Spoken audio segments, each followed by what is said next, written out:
സാറേ, Ukraine UN ഒരു പ്രമേയം അവതരിപ്പിച്ചു റഷ്യ ഉക്രൈൻ യുദ്ധവുമായി ബന്ധപ്പെട്ട്. പക്ഷേ ഈ പ്രമേയത്തിനെതിരെ റഷ്യയ്ക്കൊപ്പം നിൽക്കുന്ന നിലപാടാണ് അമേരിക്ക സ്വീകരിച്ചത്. അപ്പോൾ ജിയോ പൊളിറ്റിക്സിൽ എന്തൊക്കെയോ കാര്യങ്ങൾ കുഴഞ്ഞു മറിയുന്നു എന്നല്ലേ മനസ്സിലാക്കേണ്ടത്? അതെ. കഴിഞ്ഞ ദിവസം നമ്മൾ ജർമ്മനിയിൽ നടന്ന തെരഞ്ഞെടുപ്പിൽ മെഴ്സിൻ്റെ അതിനുശേഷം ചാൻസലർ ആവുമല്ലോ, അപ്പോൾ നിലപാട് എങ്ങനെയായിരിക്കും എന്നൊരു ചർച്ച നമ്മൾ ഇന്നലെ ചെയ്തിരുന്നതാണ്. അപ്പോൾ ജർമ്മനി യൂറോപ്പിൻ്റെ നേതൃത്വം ഏറ്റെടുക്കുകയും യുക്രൈൻ്റെ കാര്യത്തിൽ അമേരിക്കയ്ക്കെതിരായിരിക്കുകയും സെലൻസ്കിയെ പിന്തുണയ്ക്കുന്ന മിസൈല് തന്നെ ജർമ്മനിയുടെ മിസൈല് തന്നെ കൊടുക്കുകയൊക്കെ ചെയ്യും എന്നുള്ള മെഴ്സിൻ്റെ നിലപാട് നമ്മൾ പറഞ്ഞിരുന്നതാണ്. അത് വ്യക്തമാക്കുന്നതാണ്. അതായത് യൂറോപ്പും അമേരിക്കയും ഈ യുക്രൈൻ വിഷയത്തിൽ വിഘടിച്ച് നിൽക്കുന്നതാണ് ഐക്യരാഷ്ട്രസഭയിൽ കണ്ടത്. മൂന്നാം വാർഷികമാണിപ്പോൾ യുക്രൈനിലെ റഷ്യ ആക്രമണം നടത്തിയത്. ആ സമയത്ത് കഴിഞ്ഞ 3 കൊല്ലമായിട്ട് ഐക്യരാഷ്ട്രസഭയിൽ റഷ്യക്കെതിരെ ആണ് അമേരിക്ക നിലപാട് എടുത്തുകൊണ്ടിരുന്നത്. 3 കൊല്ലത്തിൻ്റെ ഇടയ്ക്ക് ആദ്യമായി നിലപാട് മാറ്റി റഷ്യക്കൊപ്പം നിൽക്കുകയാണ് അമേരിക്ക. ഉക്രൈനെതിരെ യുക്രൈൻ കൊണ്ടുവന്ന പ്രമേയത്തിനെതിരെ റഷ്യക്കൊപ്പം അമേരിക്കയും വോട്ട് ചെയ്തു. ഇന്ത്യയും ചൈനയും വോട്ടെടുപ്പിൽ പങ്കെടുക്കാതെ മാറി നിൽക്കുകയാണ് ചെയ്തത്. അങ്ങനെ വലിയ മാറ്റം ആഗോളതലത്തിൽ വന്നിരിക്കുന്നു. യൂറോപ്പ് മാറി നിൽക്കുന്നു, യൂറോപ്പ് അമേരിക്കയുടെ കൂടെ അല്ല എന്ന് വ്യക്തമായിരിക്കുന്നു. അപ്പോൾ ഇത് യൂറോപ്പും പിന്നെ G7 രാഷ്ട്രങ്ങൾ, അമേരിക്ക ഒഴിച്ചുള്ള G7 രാഷ്ട്രങ്ങൾ, അവർ യുക്രൈൻ പ്രമേയത്തിന് അനുകൂലമായിട്ടാണ് വോട്ട് ചെയ്തത്. അപ്പോൾ 3 വർഷത്തിൻ്റെ ഇടയിൽ റഷ്യയുടെ അധിനിവേശം കഴിഞ്ഞിട്ട് ആദ്യമായിട്ട് റഷ്യയുമായിട്ട് യോജിക്കുകയാണ് അമേരിക്ക. ഇത് ട്രംപ് വന്ന ശേഷം ഇതിങ്ങനെയാണെന്നുള്ളത് നമ്മൾ പല ചർച്ചകളിലും പറഞ്ഞിട്ടുള്ളതാണ്. അപ്പോൾ അങ്ങനെ റഷ്യയുമായി ഒന്നിച്ചു ഈ കരട് പ്രമേയം തടസ്സപ്പെടുത്താൻ, ബ്ലോക്ക് ചെയ്യാൻ വേണ്ടി അതിനെതിരെ വോട്ട് ചെയ്തു. പക്ഷേ ആ 93 വോട്ടിനാണ് 93-18 വോട്ടിനാണ് പ്രമേയം പാസ്സായത്.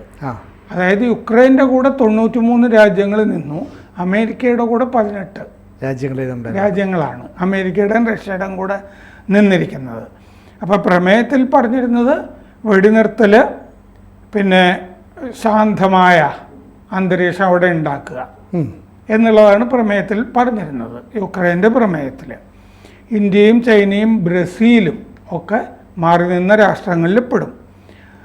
ഈ 93 വോട്ടുണ്ടല്ലോ, യുക്രൈൻ പ്രമേയത്തിന് അനുകൂലമായി വന്ന 93 വോട്ടിൽ ജർമ്മനി, ബ്രിട്ടൻ, ഫ്രാൻസ് ഒക്കെ വരും. യൂറോപ്പിൽ പ്രധാനപ്പെട്ട രാജ്യങ്ങളൊക്കെ വരികയാണ് അതിൻ്റെ അകത്ത്. ആ 18 രാജ്യങ്ങളിൽ യുക്രൈൻ എതിരായിട്ട് വോട്ട് ചെയ്തതിൽ റഷ്യ, അമേരിക്ക, ഹംഗറി ഒക്കെ വരുന്നുണ്ട്. മുൻപ് ഒരു വ്യത്യാസമുള്ളത് 140 രാജ്യങ്ങൾ റഷ്യ അപലപിച്ചിരുന്നു. 140 രാജ്യങ്ങൾ റഷ്യ ചെയ്തത് തെറ്റാണെന്ന് പറഞ്ഞിരുന്നു. പക്ഷെ ഇത്തവണ അത് 93 കുറഞ്ഞിട്ടുണ്ട്. ട്രംപിൻ്റെ സ്വാധീനം എന്തായാലും വന്നിട്ടുണ്ട്. അപ്പോൾ കഴിഞ്ഞ 3 വർഷം അമേരിക്കയും യൂറോപ്പും ഒന്നിച്ചായിരുന്നു യുക്രൈൻ വിഷയത്തിൽ ആണല്ലോ. ഇപ്പൊ 2ആയി. അതാണ് സംഭവിച്ചിരിക്കുന്നത്. അത് റിയാദിൽ ചർച്ച നടന്നല്ലോ. ഉക്രൈൻ റഷ്യ യുദ്ധം അവസാനിപ്പിക്കും. അപ്പോൾ ഈ യൂറോപ്യൻ രാജ്യങ്ങൾ പറയുന്നുണ്ടായിരുന്നു, ഞങ്ങളെ പകുതി വഴിയിലേക്ക് യുദ്ധത്തിൽ കൊണ്ടു നിർത്തിയിട്ട് റഷ്യക്ക് വേണ്ടിയിട്ട് ഏകപക്ഷീയമായ നിലപാട് US സ്വീകരിക്കുന്നത്. അപ്പോൾ യൂറോപ്യൻ രാജ്യങ്ങളെ പോലും തള്ളുന്ന നിലപാടല്ലേ അമേരിക്ക? അതായത് സൗദിയിൽ നടന്ന ചർച്ചകളിൽ യുക്രൈൻ പങ്കെടുത്തിരുന്നില്ല, മറ്റേ റഷ്യ ഉണ്ടായിരുന്നു. റഷ്യയും അമേരിക്കയും സൗദിയും തമ്മിലായിരുന്നു ചർച്ച നടക്കുന്നത്. യുക്രൈനും ഉണ്ടായിരുന്നില്ല, പരിസരത്ത് പോലും ഇല്ലായിരുന്നു. അതെന്താന്ന് വെച്ചാൽ സാൽമാൻ രാജകുമാരൻ മറ്റേ പിന്തുടർച്ചാവകാശി സൗദി, അദ്ദേഹം മറ്റേ പുടിനുമായിട്ട് നല്ല ബന്ധമാണ്, ട്രംപുമായിട്ടും നല്ല ബന്ധമാണ്. ട്രംപിന്റെ മരുമകൻ ജാറേദ് കുഷ്ണറുമായിട്ട് വലിയ ബന്ധമാണ് ഈ മുഹമ്മദ് ബിൻ സൽമാൻ. അതെ. അപ്പൊ അതുകൊണ്ടാണ് ആ ചർച്ച അങ്ങനെ പോകുന്നത്. അപ്പൊ ഏകപക്ഷീയമായിട്ടാണ് ചർച്ച പോകുന്നത്. അത് പോകുന്നത് മുഴുവൻ സെലൻസ്കിക്ക് എതിരായിട്ടുമാണ്. സെലൻസ്കി തന്നെ അവിടെ തെരഞ്ഞെടുപ്പ് നടത്തിയിട്ട് സെലൻസ്കി പ്രസിഡന്റ് സ്ഥാനം വിടണം എന്നുള്ളതാണ് അമേരിക്കയുടെ താല്പര്യം. അപ്പോൾ ഇന്ത്യ മുമ്പും ഇന്ത്യയുടെ നിലപാടിൽ മാറ്റമൊന്നും ഉണ്ടായിട്ടില്ല. മുമ്പും വോട്ട് ചെയ്യാതെ മാറി നിന്നിട്ടുണ്ട് ഇന്ത്യ. എന്ന് പറഞ്ഞാൽ ഈ കാര്യത്തിൽ ഇന്ത്യ അമേരിക്കയുടെ കൂടെ നിന്നിട്ടില്ല, റഷ്യയുടെ കൂടെ നിന്നിട്ടില്ലല്ലോ, വോട്ട് ചെയ്തില്ലല്ലോ ഇന്ത്യക്ക് രണ്ടുപേരും വേണം എന്നുള്ളതാണ്. അപ്പോൾ 193 അംഗങ്ങളാണ് രക്ഷാസമിതിയിലുള്ളത്. യുക്രൈനും സഖ്യരാജ്യങ്ങളും ഒക്കെ പ്രമേയത്തിൻ്റെ കൂടെയാണല്ലോ നിൽക്കുക. അപ്പോൾ ഈ മാറി നിന്ന കൂട്ടത്തിൽ ദക്ഷിണാഫ്രിക്കയും ഉണ്ട്. ഇന്ത്യ, ചൈന, അതിൻ്റെ കൂട്ടത്തിൽ ദക്ഷിണാഫ്രിക്കയും ബ്രസീലും ഒക്കെ ഉണ്ട്. 4 ബ്രിക്സ് രാജ്യങ്ങൾ അങ്ങനെ മാറി നിന്നിട്ടുണ്ട്. പിന്നെ Saudi Arabia, UAE, Qatar, Iran, Iraq, Oman, Kuwait, Syria, Ethiopia, Argentina എന്നീ രാജ്യങ്ങളും വോട്ട് ചെയ്തില്ല, വോട്ട് ചെയ്യാതെ മാറി നിന്നു. എന്ന് പറഞ്ഞാൽ ഈ മിഡിൽ ഈസ്റ്റിലെ രാജ്യങ്ങൾ കുറേ വോട്ട് ചെയ്യാതെ മാറി നിന്നിട്ടുണ്ട്. നമ്മുടെ അയൽക്കാരായ പാകിസ്ഥാൻ, ബംഗ്ലാദേശ്, ശ്രീലങ്ക ആ രാജ്യങ്ങളും വോട്ട് ചെയ്യാതെ മാറി നിന്നു. ഭൂട്ടാൻ, നേപ്പാൾ, മാലദ്വീപ്, മ്യാൻമർ എന്നിവ യൂറോപ്പിൻ്റെ ഒപ്പം ആണ് വോട്ട് ചെയ്തത്. യൂറോപ്പിൻ്റെ കൂടെ നിന്നു, അമേരിക്കയുടെ കൂടെ അല്ല. ഭൂട്ടാൻ, നേപ്പാൾ, മാലദ്വീപ്, മ്യാൻമർ യൂറോപ്പിനൊപ്പം. നേപ്പാളിനൊക്കെ ഇപ്പോൾ അമേരിക്കയുടെ കാശ്, USA കാശില്ലാതായിട്ടുണ്ടല്ലോ, കട്ട് ചെയ്തിട്ടുണ്ട്.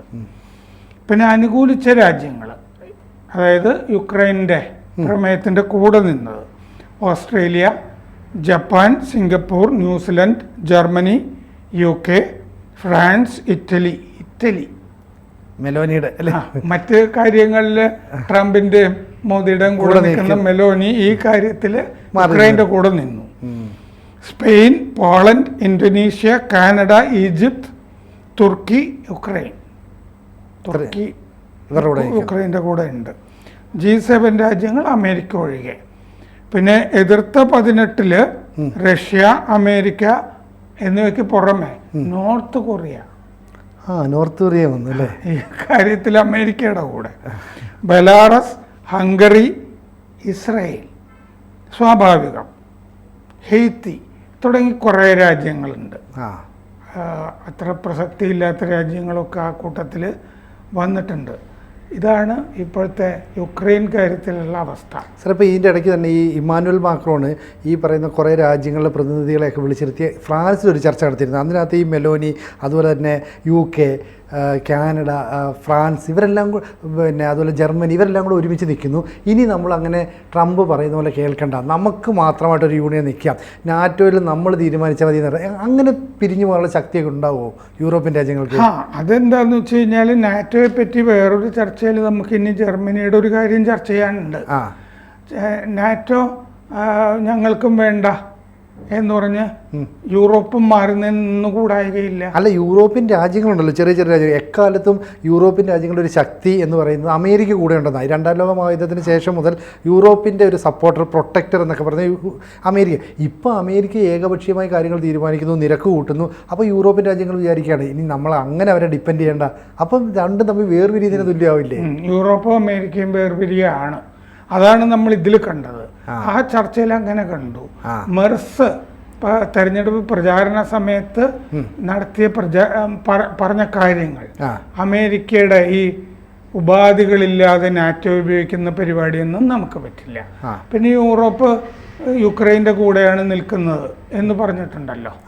അതുപോലെ ഈ നാറ്റോയുടെ കാര്യങ്ങൾ അമേരിക്ക തീരുമാനിച്ചാൽ പോരാ എന്ന് പറഞ്ഞിട്ടുണ്ട്. കുടിയേറ്റ കാര്യത്തിൽ മാത്രം ഈ മുസ്ലിം കുടിയേറ്റത്തിനോടുള്ള വിരോധമുണ്ടല്ലോ, അത്തരം കുടിയേറ്റ കാര്യങ്ങളിൽ മാത്രമേ യൂറോപ്പ് ഇപ്പോൾ ട്രംപിൻ്റെ അഭിപ്രായങ്ങളോട് യോജിക്കുന്നുള്ളൂ.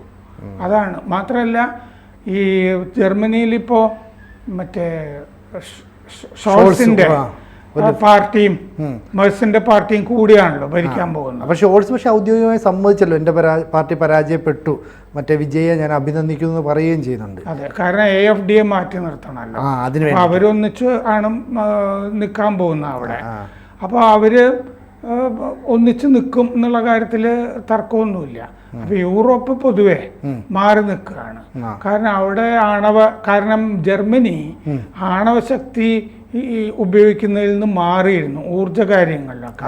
ഇപ്പൊ ഊർജ കാര്യങ്ങളിലൊക്കെ ആണവശക്തി വീണ്ടും ഉപയോഗിക്കാൻ പോവുകയാണ് മെർസ്.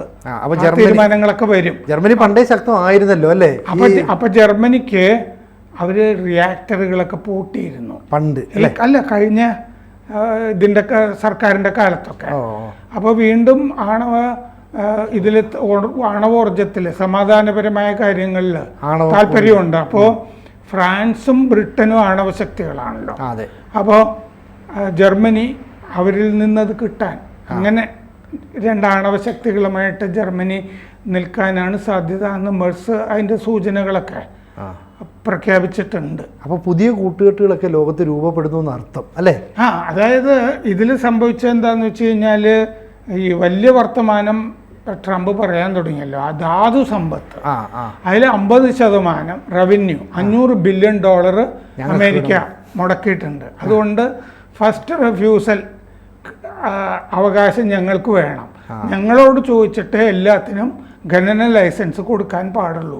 ഇങ്ങനെയാണ് ഈ ഒത്തുതീർപ്പ് വ്യവസ്ഥകൾ കരട് നിൽക്കുന്നത്. അത് സെലൻസ്കിക്ക് സമ്മതിക്കാവുന്ന വിധത്തിലല്ല. അപ്പോൾ ആ ധാതു സമ്പത്തിലൊക്കെ യൂറോപ്പിന് കൊടുത്താൽ മതിയല്ലോ. അപ്പോൾ യൂറോപ്പും സെലൻസ്കിയും യുക്രൈനും ഒക്കെ ആയിട്ട് ഒരു അച്ചുതണ്ട് രൂപപ്പെട്ട് കഴിഞ്ഞു. അതാണ് വ്യത്യാസം. അപ്പോൾ ട്രംപ് എന്ത് ചെയ്യും ആ കാര്യത്തിൽ നിന്ന് നോക്കണം. അപ്പോൾ യൂറോപ്പ് ആയുധങ്ങൾ കൊടുക്കുന്നത് തുടരുകയും അമേരിക്ക പിൻവാങ്ങുകയും ചെയ്യുന്നു. അപ്പോൾ ഈ ആ ഒത്തുതീർപ്പ് നിർദ്ദേശങ്ങൾ അമേരിക്കയുടെ സമ്മതിക്കാതെ ഒരു കളി ഇനി താമസിയാതെ കാണാൻ പോകുന്നു എന്ന് വേണം കരുതാൻ. കാരണം ട്രംപും റഷ്യയും എല്ലാം കൂടി ഒരു കളി കളിക്കുന്നു, സൗദിയെ മധ്യനിലയിലാക്കി. ആ കളിയിൽ ഞങ്ങൾക്ക് താല്പര്യമില്ല എന്ന് യൂറോപ്പ് ഇപ്പോൾ വളരെ വ്യക്തമാക്കിയിരിക്കുന്നു. ഈ ഐക്യരാഷ്ട്ര സമിതിയിലെ പ്രമേയം യുക്രൈൻ്റെ പ്രമേയത്തിൻ്റെ കൂടെ നിന്നുകൊണ്ട്, അമേരിക്കയുടെ കൂടെ നിൽക്കാതെ. കൂടുതൽ വാർത്തകളും വിശേഷങ്ങളും നിങ്ങളിലേക്ക് എത്താൻ ABC മലയാളം സബ്സ്ക്രൈബ് ചെയ്യുക, ബെൽ ബട്ടണും അമർത്തുക.